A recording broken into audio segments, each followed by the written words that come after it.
Terima kasih atas kesempatannya. Perkenalkan, nama saya Nadia Rosa Aprilia Wardani dengan NIM 2017 310201.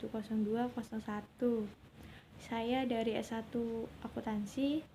Di sini saya akan menjelaskan tentang COVID-19, itu bagaimana penyebarannya, gejalanya bagaimana, dan cara penanganannya bagaimana. Saya akan menjelaskan di PT selanjutnya. Terima kasih.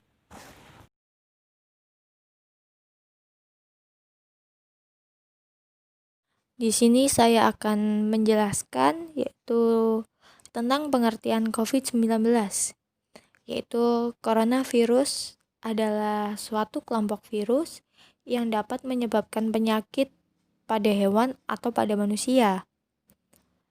Yaitu ada beberapa jenis coronavirus yang diketahui menyebabkan infeksi saluran pernafasan pada manusia, mulai dari batuk, pilek, demam, hingga yang lebih serius yaitu ada penyakit yang MERS dan SARS. Itu penyakit yang sudah ada lama, yaitu virus yang ada lama. Terus yaitu coronavirus jenis baru yang ditemukan mulainya wabah dari Wuhan, Tiongkok, yaitu pada bulan Desember 2019. Yang disebut dengan COVID-19 ini menjadi sebuah pandemi yang terjadi di banyak negara, hampir seluruh negara, yaitu corona COVID-19 adalah penyakit menular yang disebabkan oleh jenis coronavirus yang baru ditemukan. Itu virus baru dan penyakit yang disebabkan dari hewan seperti kelelawar. Di sini saya akan melanjutkan slide selanjutnya, yaitu gejala-gejala COVID-19. Yang pertama, demam, batuk kering, dan rasa lelah, kayak merasa capek gitu-gitu. Terus gejala lainnya yang lebih atau jarang mungkin dialami beberapa pasien meliputi rasa nyeri dan sakit, hidung tersumbat, sakit kepala, konjungtivitas, sakit tenggorokan terutama, diare, yaitu terus kehilangan indera perasa atau penciuman, ruam pada kulit atau perubahan warna jari tangan atau kaki. Terus gejala terpaparnya COVID-19 yaitu demam yang mungkin cukup tinggi, hampir 39-40 lah. Terus bila pasien itu mengidap pneumonia terus atau batuk dengan lendir, sesak nafas, dan nyeri pada dada atau sesak bernafas dan batuk. Ya gejala itu yang terutama yang positif corona. Di sini saya akan melanjutkan yaitu dengan diagnosis infeksi coronavirus. Yaitu untuk mendiagnosis infeksi virus corona, dokter akan mengawali dengan wawancara medis, yaitu bertanya-tanya kepada pasien dia yang dialami atau gejala-gejala yang dialami itu bagaimana, terus riwayat pasien habis berpergian luar negeri atau luar kota yang berinteraksi pada banyak orang, atau habis ketemu orang, atau habis memegang benda sesuatu lah, kan tidak ada yang tahu. Makanya diwawancarai dulu pasien itu. Dan di sini dokter akan menanyakan seputar gejala atau keluhan yang dialami pasien. Terus selain itu, dokter juga melakukan pemeriksaan fisik dan pemeriksaan darah untuk membantu menegakkan diagnosisnya. Ya cek darah lah untuk mengetahui pasien itu terpapar COVID-19 atau tidak. Dokter mungkin juga akan melakukan tes dahak untuk pengambilan sampel dari tenggorokan atau spesimen pernafasan lainnya untuk melihat paru-parunya itu terpapar corona atau tidak, kan bisa dilihat itu. Terus kasusnya ini diduga infeksi novel coronavirus. Dokter akan melakukan swab tenggorokan dan DPL, fungsi hepar, fungsi ginjal, dan PCT atau GRP untuk mengetahui si pasien itu terkena virus corona atau tidak. Dari tes itu baru kelihatan hasilnya. Yang selanjutnya yaitu pengobatan infeksi coronavirus. Dalam waktu ini belum ada sih cara pengobatan atau perawatan yang khusus, tapi umumnya pengidap akan pulih dengan sendirinya.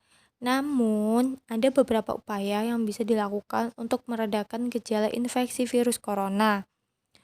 Terus, bila pasien mengidap infeksi novel coronavirus, dokter akan merujuk ke rumah sakit rujukan yang telah ditunjuk oleh Dinkes atau Dinas Kesehatan.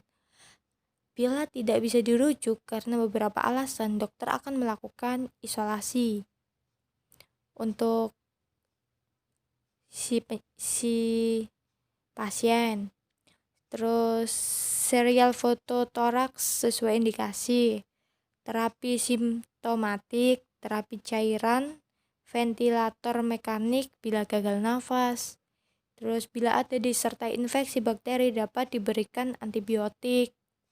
Nah, bila terpapar virus corona, pasien itu akan diisolasi di salah satu rumah sakit rujukan yang telah ditunjuk oleh Dinas Kesehatan itu. Kan banyak sekarang rumah sakit untuk rujukan pasien corona tersebut.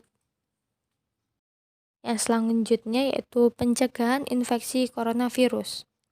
Sampai saat ini belum ada vaksin untuk mencegah infeksi virus corona. Namun setidaknya ada beberapa cara yang bisa dilakukan untuk mengurangi resiko terjangkitnya virus corona ini. Yaitu di sini ada yang bisa dilakukan. Yang pertama yaitu sering-sering mencuci tangan dengan sabun dan air selama 20 detik hingga bersih. Dan itu mencuci tangannya dengan air yang mengalir ya, lebih bersih. Yang kedua yaitu hindari menyentuh wajah, hidung, atau mulut saat tangan dalam keadaan kotor atau belum mencuci tangan, kayak lagi di luar rumah. Itu jangan menyentuh bagian-bagian itu tadi. Terus hindari kontak langsung atau berdekatan dengan orang yang sakit. Kita menghindar dari orang yang sakit walaupun mereka sakitnya cuma biasa. Terus hindari menyentuh hewan atau unggas liar. Dilarang menyentuh unggas liar atau hewan. Kan kita tidak tahu kalau hewan-hewan liar itu dia terpapar virus atau tidak. Terus membersihkan dan mensterilkan permukaan benda yang sering digunakan. Seperti kalau kita lagi keluar rumah, terus kita lagi megang handphone. Nah, itu kan terpapar dengan udara-udara, kan kita tidak tahu yang ada bakteri yang nempel di handphone kita itu apa ya. Kita harus mensterilkan itu dengan menyemprot atau membersihkannya dengan hand sanitizer atau membersihkan dengan tisu basah yang ada kandungan alkoholnya lah. Terus tutup hidung dan mulut ketika bersin dan batuk dengan tisu. Terus kemudian buang tisu dan cuci tangan hingga bersih. Itu etikanya. Terus jangan keluar rumah dalam keadaan sakit. Bila sakit di dalam rumah aja. Jangan keluar. Terus kenakan masker dan segera berobat ke fasilitas kesehatan ketika mengalami gejala penyakit saluran pernafasan. Karena virus corona juga disebabkan oleh sakit pernafasan seperti gagal nafas, seperti itu kan. Takutnya terkena virus corona. Itu yang selanjutnya yaitu cara penyebaran virus corona. Yang pertama, Badan Kesehatan Dunia atau WHO mengungkapkan cara penyebaran virus corona dari satu orang ke orang lainnya, yaitu menurut WHO ketika seseorang yang menderita COVID-19 batuk atau bernafas, mereka melepaskan seperti tetesan cairan yang juga terdapat virus corona dan orang bisa terpapar atau terinfeksi virus 19 atau corona dengan menyentuh permukaan atau benda yang terkontaminasi dan kemudian menyentuh mata, hidung, atau mulut. Itu mereka akan seketika langsung terpapar virus corona. Jika Anda berdiri pada jarak 1 atau 2 meter dari seseorang dengan COVID-19, Anda dapat terjangkit melalui batuk mereka, menghembuskan nafas mereka. Dengan kata lain yaitu COVID-19 menyebar secara serupa cara dengan flu. Dan resiko penyakit atau terinfeksi virus corona kian meningkat bagi Anda dengan usia 50 ke atas. Itu gampang atau rentah terkena virus corona. Karena pada umur 50 ke atas, apalagi yang memiliki penyakit bawaan, itu gampang sekali terkena virus. Mereka yang di bawah 50, orang dengan melemah sistem kekebalan tubuh, dan orang-orang dengan kondisi seperti diabetes, penyakit jantung, dan paru-paru juga lebih banyak rentan terhadap virus corona karena mereka udah memiliki penyakit bawaan, jadi gampang terkena virus corona. Di sini saya akan melanjutkan slide selanjutnya, yaitu perbedaan antara isolasi mandiri, karantina mandiri, dan menjaga jarak fisik. Apa sih arti dari kata-kata itu semua? Saya akan menjelaskan satu persatu. Karantina mandiri yaitu membatasi kegiatan atau memisahkan orang yang tidak sakit dan orang yang sakit yang terjangkit COVID-19. Dan tujuannya adalah mencegah penyebaran penyakit itu pada saat orang mulai mengalami gejala. Walaupun itu gejala, tapi kita harus memisahkannya. Ya, contohnya seperti orang itu sudah memiliki atau mengalami gejala COVID-19 seperti demam, sakit tenggorokan, susah bernafas. Nah, seperti itu orang itu wajib dikarantina mandiri.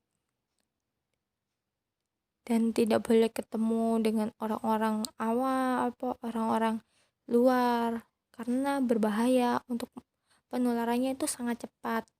Makanya dia wajib dikarantina mandiri itu sendiri. Terus yang kedua yaitu isolasi, berarti memisahkan orang yang sakit dengan gejala COVID-19 mungkin menular untuk guna mencegah penularannya. Hampir sama. Karantina mandiri itu untuk yang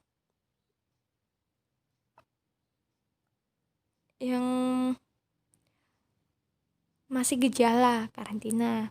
Kalau yang isolasi itu untuk orang yang sudah terpapar COVID-19. Seperti banyak-banyak orang yang di rumah sakit terpapar COVID kan itu diisolasi. Nah, di dalam ruangan itu. Jadi tidak boleh ketemu siapa-siapa kecuali tenaga medis yang memakai alat lengkap, yaitu APD itu.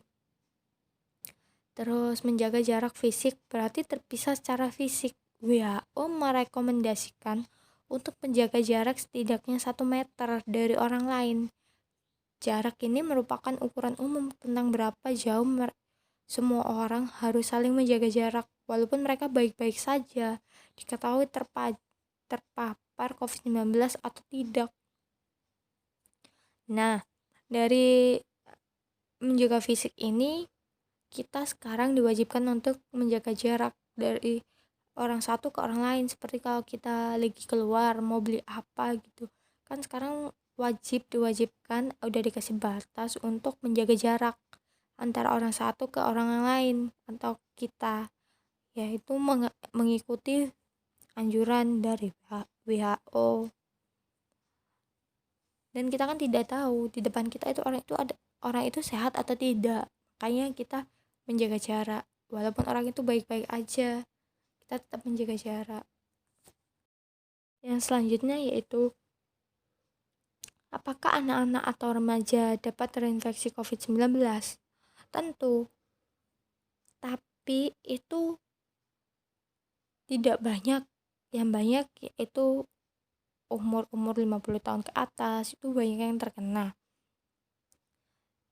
Karena kan yang 50 tahun ke atas kan sudah memiliki penyakit bawaan, terus kena virus. Ya, kalau anak-anak kan jarang gitu. Penelitian menunjukkan bahwa anak-anak dan remaja memiliki risiko terinfeksi dan menularkan ke orang lain yang sama seperti kelompok usia lainnya. Sampai saat ini menunjukkan bahwa anak-anak dan remaja lebih kecil kemungkinannya terkena.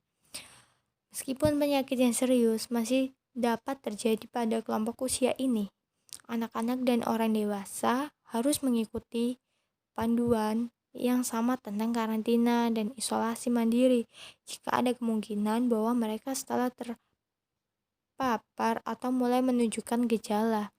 Sangat penting bagi anak-anak untuk menghindari kontak dengan orang tua, orang lain yang berisiko memiliki penyakit serius. Anak-anak juga diwajibkan mengikuti protokol yang ada. Kalau keluar menggunakan masker, harus jaga jarak. Keluar dari rumah, masuk rumah harus cuci tangan dengan menggunakan sabun, dengan air mengalir, sama. Tapi anak-anak itu jarang sekali yang terkena COVID, itu pun jarang. Berapa lama sih virus itu dapat bertahan di permukaan benda? Ya, sini saya akan menjelaskan. Hal yang paling penting untuk diketahui tentang coronavirus pada permukaan benda adalah bahwa coronavirus mudah dibersihkan menggunakan disinfektan rumah tangga, biasa yang dapat membunuh virus tersebut. Penelitian telah menunjukkan bahwa virus corona dapat bertahan hingga 72 jam pada plastik dan stainless, kurang dari 4 jam pada tembaga, dan kurang dari 24 jam pada karton.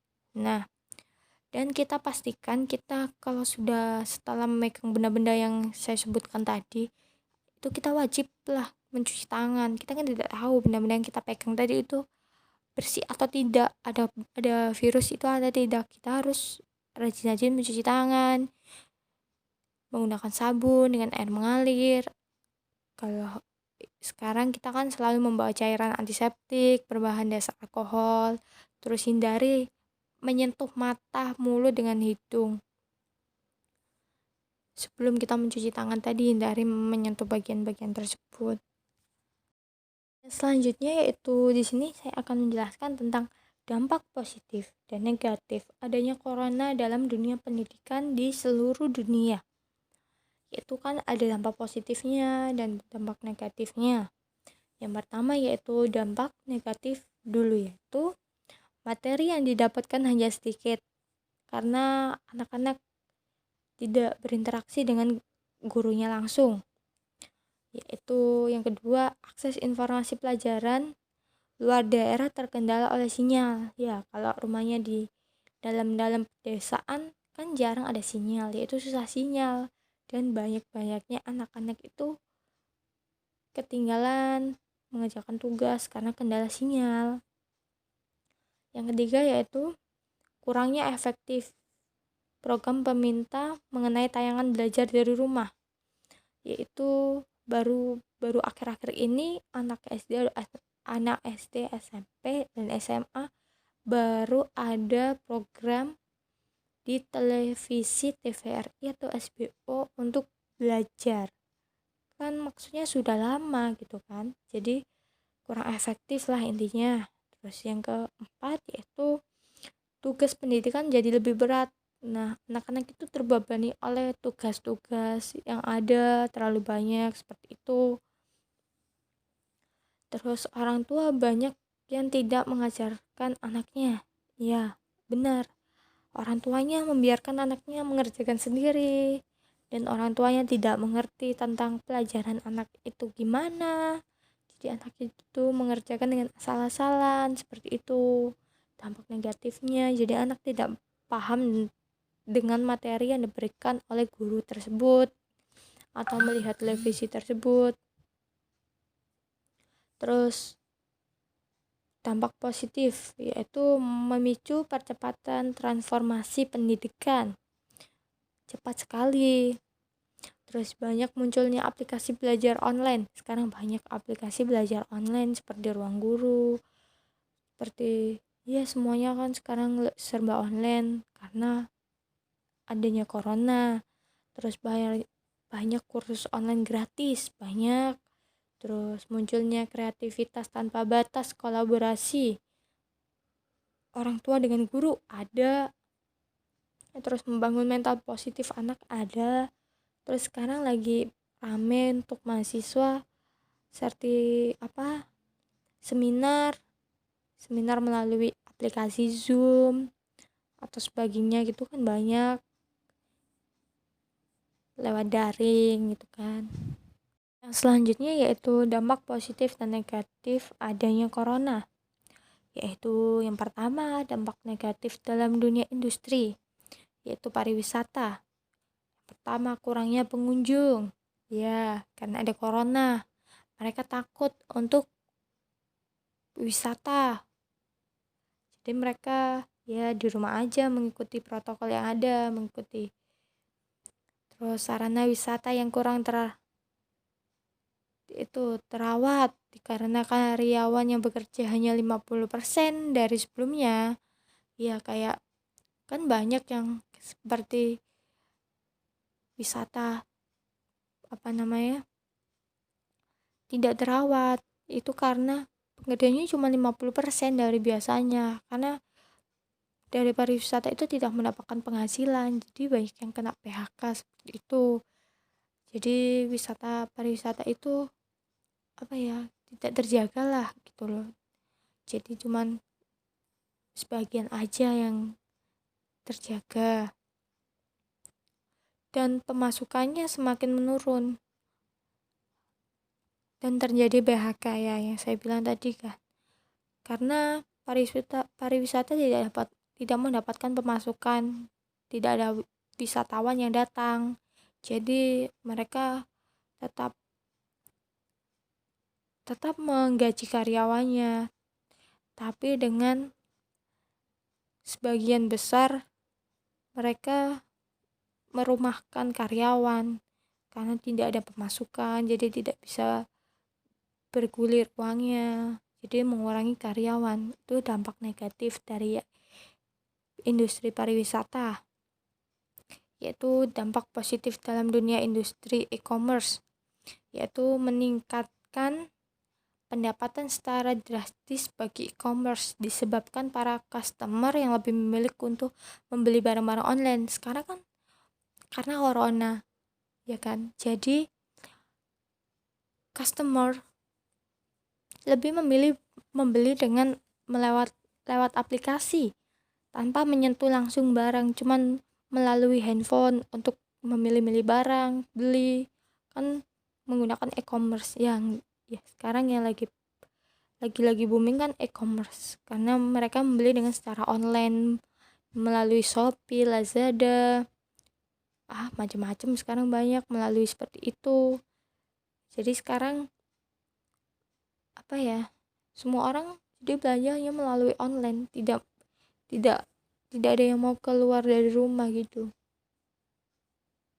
takut dengan corona seperti itu. Jadi dampak positifnya seperti itu untuk dunia e-commerce.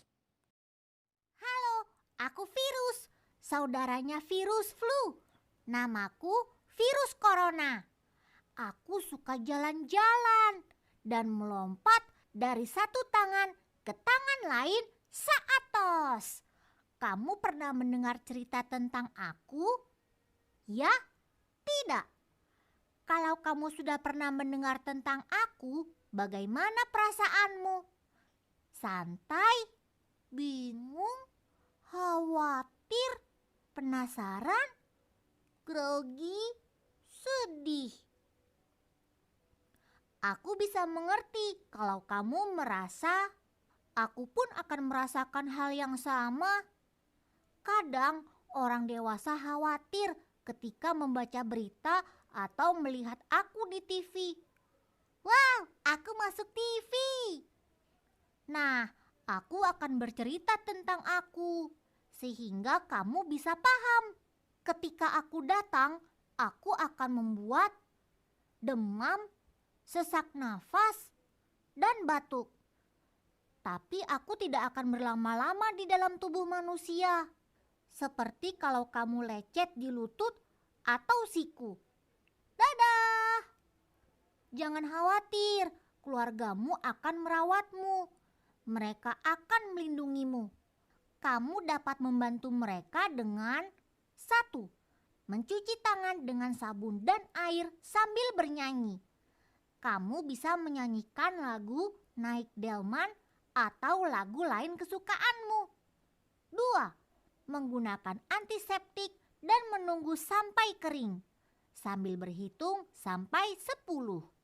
1, 2, 3, 4, 5, 6, 7, 8, 9, 10. Kalau sudah kering, kamu bisa main lagi. Kalau kamu lakukan itu, aku tidak akan berkunjung.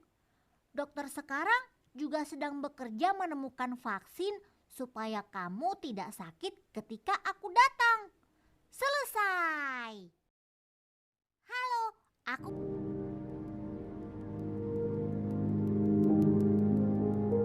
Masa pandemi COVID-19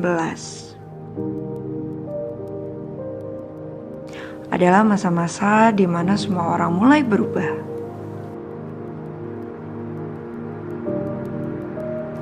Semua orang yang tadinya apatis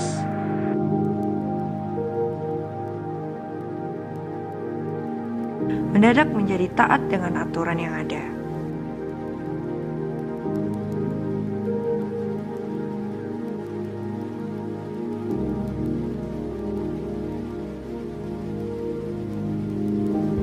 Yang menganggap sepele lingkungan sekitar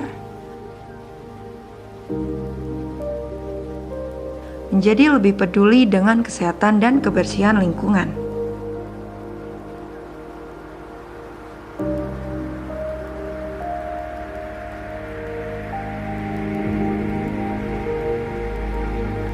Ini semua karena penularan COVID-19 yang begitu cepat menjadi momok tersendiri bagi masyarakat luas.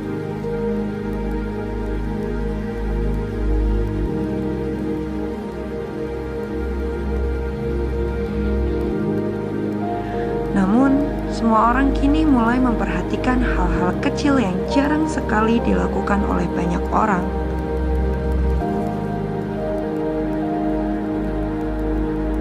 Seperti mencuci tangan, menggunakan masker saat beraktivitas, hingga menjaga jarak ketika berada di keramaian.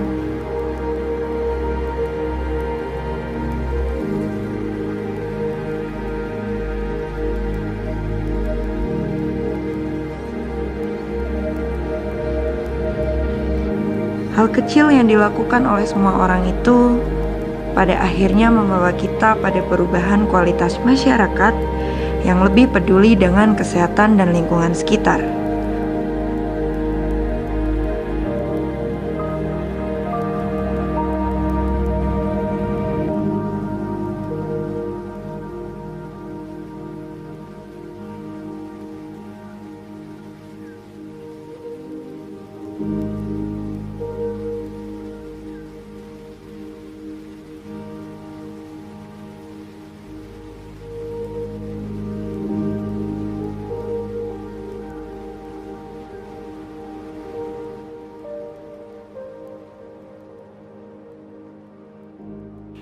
Jadi, kita siap untuk perubahan baru yang lebih baik.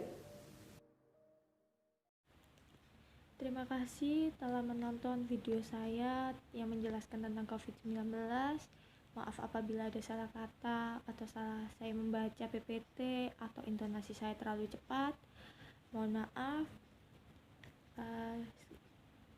Sekian presentasi dari saya, dan saya mengucapkan tetap menjaga kesehatan, stay at home, dan tetap menjaga kebersihan. Gimana pun kita berada, kita tetap menggunakan hand sanitizer, dan kita selalu menjaga kesehatan kita dan menjaga jarak satu sama lain, tetap mengikuti protokol yang ada. Demikian. Assalamualaikum warahmatullahi wabarakatuh.